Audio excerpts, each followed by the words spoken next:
Wenn euch unsere Y-Kollektiv-Filme gefallen, dann checkt auf jeden Fall auch mal unseren Podcast. Den Link dafür gibt es unten in der Videobeschreibung. Kannst du dir vorstellen, dass deine Mutter sich prostituiert? Aber man hört ja auch nicht alle Tage, okay, die Mutter arbeitet jetzt irgendwie als Sexarbeiterin. In diesem Film geht es genau darum. Ich treffe Gina. Sie ist eine Hurentochter. Aber darf man das überhaupt sagen? Also es gab öfters mal Leute, die meinten, ja, deine Mutter ist eine Nutte oder du Hurentochter oder solche Sachen. Aber da muss man dann halt auch ein dickes Fell haben, sage ich mal. Wie viele Kinder von Sexarbeiterinnen es gibt, ist nicht klar. Fest steht, es ist sauschwer, sie zu finden. Ich wollte einfach mal fragen, ob bei dir alles in Ordnung ist. Wir waren ja eigentlich heute verabredet. Ich frage mich, kann ich in diesem Film mit dem Klischee vom Hurensohn und der Hurentochter brechen? Mitbekommen haben, wie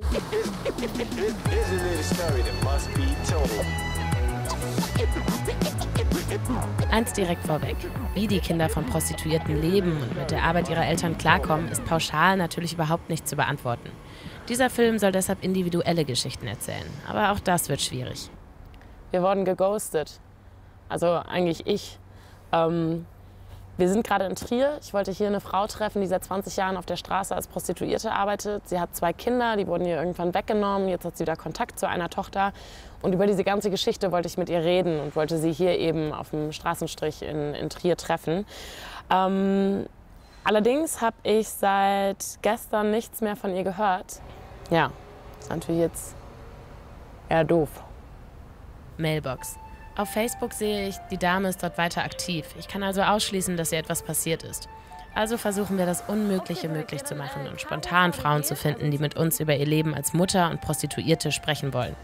Dafür fahren wir von Bordell zu Bordell. Eine verzweifelte Mission und ehrlich gesagt auch ziemlich unangenehm, bei so einem sensiblen Thema mit der Tür ins Haus zu fallen. Mega Bock. Aber wir wollen das Beste draus machen, auch wenn das heute nicht viel ist. Absage nach Absage, sinnbildlich für meine gesamte Recherche. Und wir machen eine Reportage zum Thema Prostituierte und Familie. Mein Eindruck, das Stigma Sexarbeit ist noch gewaltig. Keine will mit mir reden. Hätten Sie vielleicht Lust, was zu dem Thema zu sagen? Nee, wir sind gebranntes Kind. Und das, obwohl die Arbeit in Deutschland legal ist. Es gibt über 40.000 angemeldete Prostituierte. Man geht von einer Dunkelziffer aus, die vielfach so hoch ist. Noch unsichtbarer als die Frauen selbst, ihre Kinder. Um an sie heranzukommen, muss ich also über die Mütter gehen. Ich schreibe Bordelle in ganz Deutschland an, kontaktiere den Berufsverband, telefoniere und treffe mich mit mehreren Frauen und Kindern. Sisyphus-Arbeit. Vor die Kamera will keiner.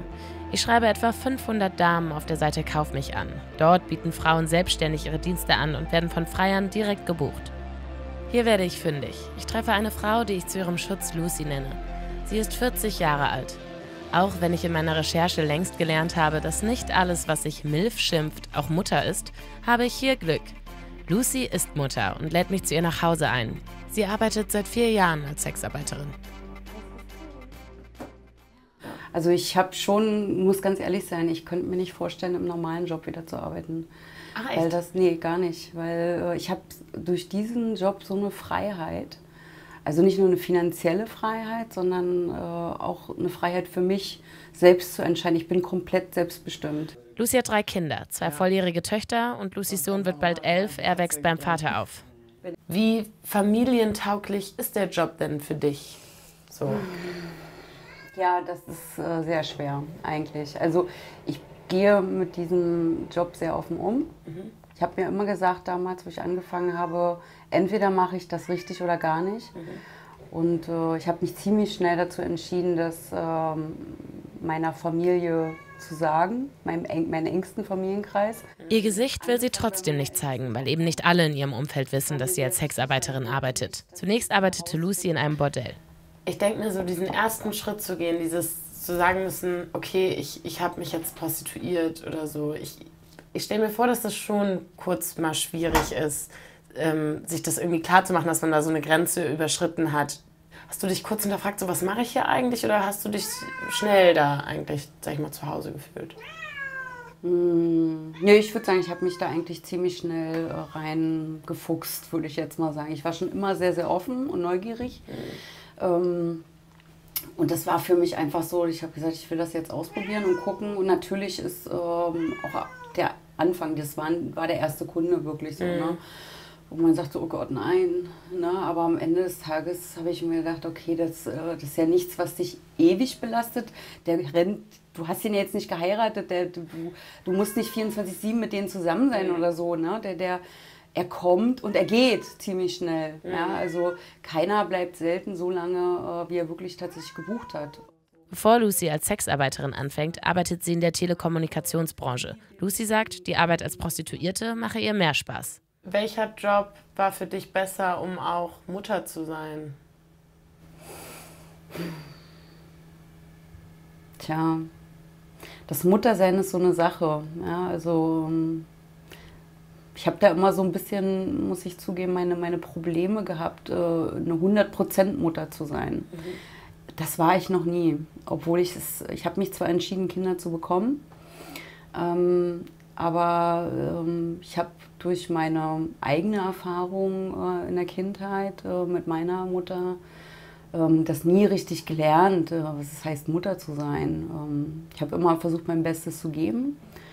Und ich denke mal, ich bin auch irgendwo eine gute Mutter, aber ich bin sie nicht immer. Aber ganz ehrlich, wer ist das? Du kannst ja auch nur das weitergeben, was du selbst gelernt hast. Ja. Ich bin erstmal überrascht über so viel Ehrlichkeit. Neben Sexarbeiterin sein gehört auch zugeben, dass einem die Mutterrolle nicht steht, zu den größten Tabubrüchen. Lucys Tochter Gina kommt zu Besuch. Sie ist 21, arbeitet im Einzelhandel und ist selbst schon Mutter. Und das ist jetzt quasi das erste Mal, dass ihr hier in der Wohnung seid? Nee. Ja. Nein, ja. Ach so, mit ja, für sie nicht. Sie war schon Nee, ich war schon auf das Thema, aber... Wie alt warst du, als du Oma geworden bist? Wie alt war ich, als ich Oma geworden bin? 39. 39? Also es war schwer, ne? Wo ich erfahren habe, dass, oh Gott, was ist das ein Drama. Ja. Ich war absolut dagegen. Bin heute noch der Meinung, es hätte nicht sein müssen jetzt. Aber jetzt ist er da. Ja, aber ich habe ihr gleich von Anfang an gesagt damals, ich werde nicht Oma sein. Ich werde nicht da sein und Wochenende aufpassen oder wie auch immer. Ich will meine Freiheiten jetzt haben. Ich bin jetzt eigentlich am Leben. Und das gebe ich jetzt nicht auf. Ja, also Ich merke, Lucy nimmt kein Blatt vor den Mund. Als Tochter bestimmt nicht immer ganz leicht. Wie ist denn euer Verhältnis zueinander? Ja, also mittlerweile eigentlich ganz gut. Es war mal schwierig gewesen. Also man kommt miteinander klar, aber ich glaube einfach auch, weil wir durch die Jahre mitbekommen haben, wie wir das handeln, also wie wir miteinander umgehen müssen. Und deswegen ist es jetzt eigentlich ganz gut. Mich erstaunt diese nüchterne Beurteilung. Erst jetzt wird mir klar, was genau Lucy meint, als sie sagte, dass sie mit ihrer Mutterrolle nicht zurechtkam. Und irgendwann haben die halt ein Urteil gefällt und gesagt, ja, hier liegt eine aktive Kindswohlgefährdung vor. Das Kind muss sofort raus. Und die haben uns auch vor der Entscheidung gesetzt, entweder geben sie das Kind jetzt freiwillig ab in unsere Obhut oder wir entziehen ihnen das Sorgerecht. Da war Gina 11. Sie erzählt mir, dass sie oft mit ihrer Mutter aneinander geraten ist, sie sich geritzt hat und ihre Mutter nicht wusste, wie sie damit umgehen soll. Dann hat das Jugendamt reagiert. Für sie war es irgendwo auch, vermute ich jetzt mal im Nachhinein, so ein bisschen Abenteuer, raus, weg, irgendwie cool, was anderes. Klingt aber schon auch... Aber war nicht schön, war nicht schön. Gina ist 4, als sie ihre Mutter zum ersten Mal verlässt, um zu ihrer Oma zu gehen. Dann folgen verschiedene Heimaufenthalte, zwischendurch ab und an wieder bei Mama. So, und wenn ich dann merke, ich fühle mich nicht, also ich bin nicht willkommen, dann dreht man natürlich als Pubertierenden auch wieder ein bisschen am Rad. Ja, und dann ging es halt wieder Notdienst und dann halt wieder in die nächste WG und dort bin ich dann auch geblieben, bis ich 18 gewesen bin und mit 18 bin ich dann raus. Schon auch hart irgendwie. Also finde ich jetzt so als Außenstehende schon irgendwie viel erlebt. Schön. Also es hat auch viel auf meine Psyche geschlagen. Ich bin dann halt auch in ein tiefes Loch mitgerutscht, so mit Depressionen und Borderline und alles drum und dran. Heftig, mit was für einer Selbstverständlichkeit Maya diese traumatische Geschichte mal ebenso nebenbei erzählt. Eigentlich wollte ich herkommen und mit Gina über den Job ihrer Mutter reden. Während Ginas Kindheit hat Lucy aber noch gar nicht als Prostituierte gearbeitet. Was also hat diese Geschichte mit meiner Reportage zu tun? Driften wir ab? Ich finde nicht. Denn wenn man die Geschichte der Tochter einer Prostituierten erzählt, kann es nicht nur um den Job der Mutter gehen, sondern es muss auch ums Tochtersein gehen. Wir gehen auf den Spielplatz. Gina erzählt mir, wie sie mit 18 mit ihrer Mutter am Auto sitzt, als die ihr dann erzählt, warum sie plötzlich mehr Geld hat als früher. Ja, könnte sein, dass ich eventuell sowas wie Escort mache. Dann habe ich gesagt, okay, gut. Ja, was machst du da? Naja, ich gehe mit Männern essen und die bezahlen mir dafür Geld. Ich so, okay, ja. Sie so, naja, okay, vielleicht stimmt das auch nicht so ganz. Ich so, na, was denn jetzt noch? Ja, vielleicht können die mich für eine Nacht dazu buchen. Ich so, okay. Ja, das stimmt eventuell auch nicht so ganz. Ich so, na, was denn jetzt nun? Naja, ich arbeite in einem Puff. Ja, in so einem Zwingerclub halt. Ja, ich so, okay. Dann war ich auch erstmal still gewesen, weil ich nicht genau wusste, was ich dazu jetzt sagen soll, weil man hört ja auch nicht alle Tage, okay, die Mutter arbeitet jetzt irgendwie als Sexarbeiterin. Ja, naja, und dann hat man erstmal diese Stille gehabt im Auto und ja, und dann sind wir irgendwie direkt zu dem Laden gefahren. Sie meinte, wir müssen jetzt ganz schnell hinfahren, wir kommen nicht drum rum, möchtest du im Auto warten oder möchtest du mitkommen? Also in das Bordell? Genau, und dann dachte ich mir so, okay, gut, gehst du einfach mal mit, schaust dir das so an. Da war halt im Flur und überall Betrieb gewesen, weil du hattest halt 3 offene Zimmer gehabt und hattest ein Buffet und alles und die Männer haben dann halt da ein Handtuch gestanden und dann sind die da alle ins Zimmer rein und keine Ahnung, 10 Männer auf eine Frau rauf oder haben einfach nur in der Ecke gestanden. Das war dann natürlich so, okay, wo bist du jetzt hier gelandet? Ja, und das i-Tüpfelchen war dann natürlich, dass dann ein Film lief dann noch. Also ein Porno. Genau, ein Porno und da war halt meine Mutter zu sehen. Und das war für mich dann so, okay gut, ich brauche jetzt erstmal was zu trinken. Boah, das glaube ich. Ich bin überrascht, wie locker Gina damit umgeht. Aber was denkt man denn so im allerersten Moment? Stelle mir das schon schwierig. Ich stelle es mir schon erstmal schwierig vor, wenn man. Ja, es ist auch ein bisschen schwierig, aber. Komm her! Na, jetzt läuft er weg. Während Gina sich schon wieder um ihren Sohn kümmert, geht mir ihre Geschichte nicht aus dem Kopf. Ich muss trotzdem noch einmal fragen, wenn ich mir vorstelle, dass ich meine Mutter in einem Pornofilm sehe, dann kriege ich ein bisschen Gänsehaut gerade am Rücken und ich möchte das nicht. Ja, also ich glaube mal, das ist, wenn man so ein etwas anderes Verhältnis zur Mutter hat, dann ist das auch wieder ein bisschen was anderes. Aber dadurch, dass wir halt nicht dieses Mutter-Tochter-Verhältnis haben, war das dann halt für mich okay, gut. Ist zwar nicht schön zu sehen, weil man sieht Einblicke von der Mutter, die man eigentlich nicht sehen möchte, aber das ist in Ordnung. Also. Vielleicht ist das der Grund, warum Gina und ich so unterschiedlich mit so einer Situation umgehen würden. Gina sagt, sie und ihre Mutter seien eher wie Freundinnen als wie Mutter und Kind. Dass Freundinnen auch sexuelle Wesen sind, das ist klar. Dass die eigene Mutter eins ist und sie dann noch in einem Porno zu sehen, damit würde ich mich ungern konfrontieren müssen. Und so wie ich deine Mutter kennengelernt habe, kann ich mir auch vorstellen, wenn sie das dann sagt, dann bleibt einem ja eigentlich auch nichts anderes übrig, als das zu akzeptieren. Nee, deswegen. Ne? Also ich glaube, ich hätte jetzt auch nicht sagen können, ja Mama, ich möchte das nicht. Dann hätte sie bestimmt nicht gesagt, so ja. Dann lasse ich es. Okay, dann lasse ich es sein, wenn es dir nicht gefällt. Nee, also sie muss das selber wissen. Sie hat ihr eigenes Leben, so wie ich auch mein eigenes Leben geführt habe. Deswegen war das in Ordnung gewesen. Ich will wissen, ob ihr Umfeld das genauso akzeptiert wie sie. Nein. Gab es das trotzdem schon mal, dass irgendwie jemand in deinem Alter oder so, vielleicht, weil ich stelle mir vor, dass manche Leute es vielleicht noch nicht mal so richtig böse oder vielleicht doch so ein bisschen böse meinen und irgendwie so einen Witz machen von wegen, ja, dann kaufe ich mir mal eine Nacht bei deiner Mutter oder so. Ja, doch so eine Sprüche habe ich mir schon öfters anhören dürfen von Kumpels. Aber das ist schon unangenehm, oder? Ja, es ist schon eklig, aber ich denke mir dann so, ich konnte dann so, ja, das kannst du dir im Endeffekt eh nicht leisten, so mit deinem Gehalt. Ich weiß, du sitzt eh nur zu Hause rum, so. Das sind halt immer die einen auf großen Macker machen, aber im Endeffekt dann, ja, ist eh nur heiße Luft, also, ja. Also klar wäre es komisch, wenn jetzt irgendeiner meiner Kumpels dann wirklich mal bei meiner Mutter aufschlagen würde, aber, ja, das wird, glaube ich, nicht passieren. Ja. Ich bin beeindruckt von Gina, vor allem davon, wie sie das Muttersein schaukelt. Ich erinnere mich noch an die Worte ihrer Mutter von heute Morgen. Man kann nichts weitergeben, was man nicht gelernt hat. Woher kannst du das? Wo hast du das also weil ich habe den Eindruck, du hast nicht unbedingt so das Glück gehabt, das so mitzukriegen.